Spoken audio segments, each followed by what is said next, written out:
Chers auditeurs, bienvenue à vous. Aujourd'hui, notre premier chapitre des mathématiques financières portera sur les intérêts simples. Le plan du cours se répartit comme suit. Dans un premier temps, nous allons définir ce qu'est la notion d'intérêt ainsi que la méthode de calcul. Ensuite, nous allons voir la valeur définitive, dite aussi valeur acquise. Nous aborderons également le taux moyen de plusieurs replacements. Et enfin, l'intérêt précompté et taux effectif avec des exemples chiffrés.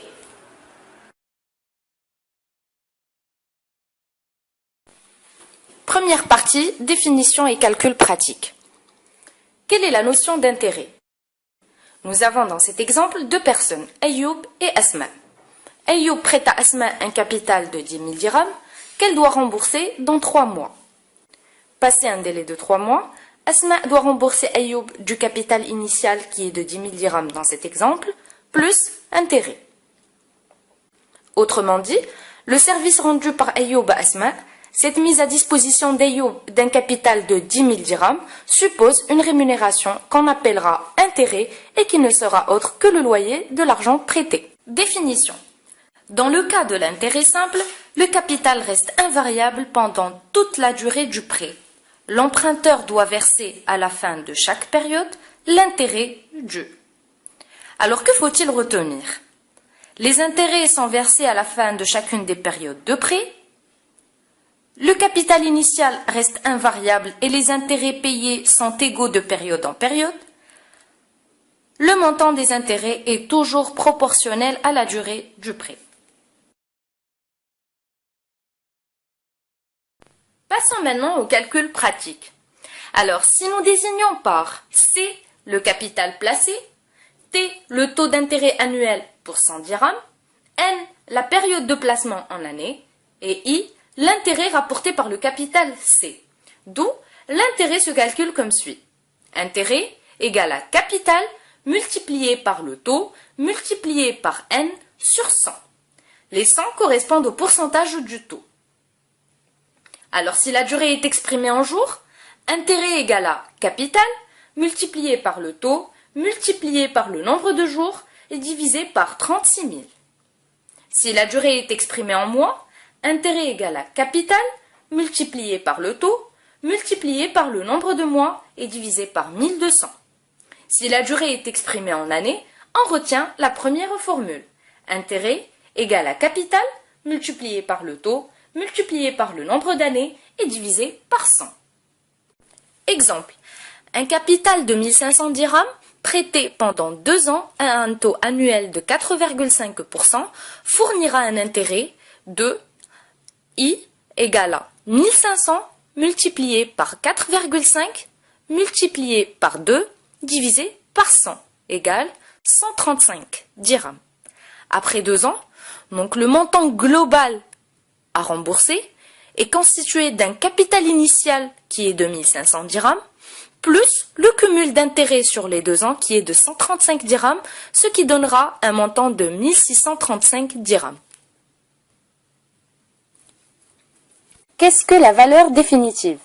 La valeur définitive du capital C après N périodes de placement est la somme du capital et des intérêts gagnés. Si nous désignons par VD la valeur définitive, alors VD égale à capital plus intérêt. Intérêt égale à sigma des intérêts. Capital fois le taux fois N divisé par 100. N exprimé en nombre d'années.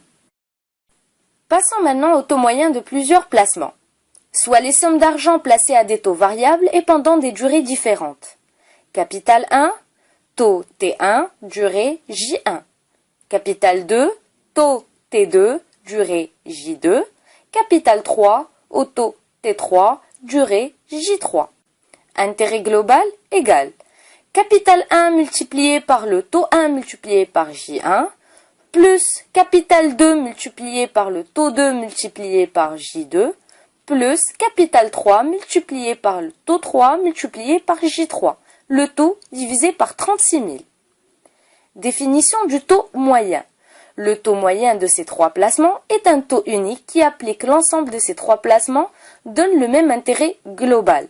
Alors si nous prenons T1 plus T2 plus T3, le taux divisé par 3, on aura un taux moyen unique.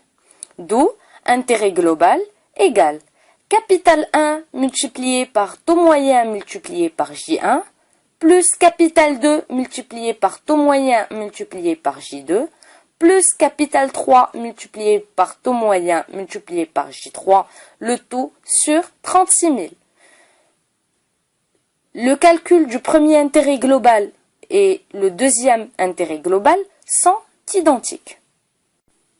Intérêt précompté et taux effectif de placement.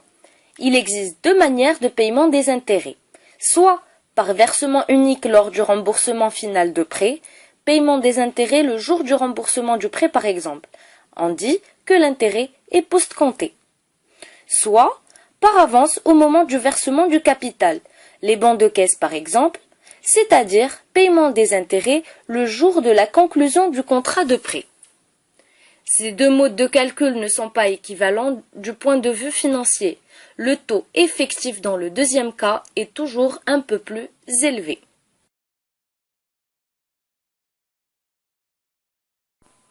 Comment calcule-t-on le taux effectif du placement?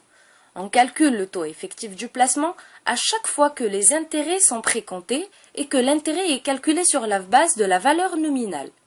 Les intérêts sont versés par l'emprunteur le jour de la conclusion du contrat de prêt, jour où l'emprunteur reçoit le capital prêté. Il est alors évident que les fonds engagés procurent au prêteur un taux de placement supérieur au taux stipulé. Exemple, une personne place à intérêt précompté 10 000 dirhams pour un an au taux de 10%. Quel taux effectif de placement réalise-t-elle? Solution. L'intérêt procuré par l'opération s'élève à 10 000, qu'on multiplie par 10, qu'on multiplie par 1 et qu'on divise par 100, ce qui nous donne 1000 dirhams. Le prêteur reçoit immédiatement cet intérêt. Les choses se passent donc comme s'il n'avait déboursé que 10 000 dirhams moins 1000 dirhams égale à 9 000 dirhams. Le prêteur recevra dans un an son capital de 10 000 dirhams et il a déjà encaissé les intérêts. Il aura donc gagné en un an 1000 dirhams en engageant seulement 9 000 dirhams. Le taux effectif T2 de placement est de 9 000 qu'on multiplie par le taux effectif, qu'on multiplie par 1, qu'on divise par 100 égale 1000, soit le taux effectif, il est de 11,11%. À quel moment on utilise l'intérêt simple? L'intérêt simple est utilisé dans les opérations à court terme, les prêts entre banques ou intermédiaires financiers, les comptes courants, les carnets de dépôt, les prêts à la consommation accordés par les institutions financières et les escomptes des effets de commerce.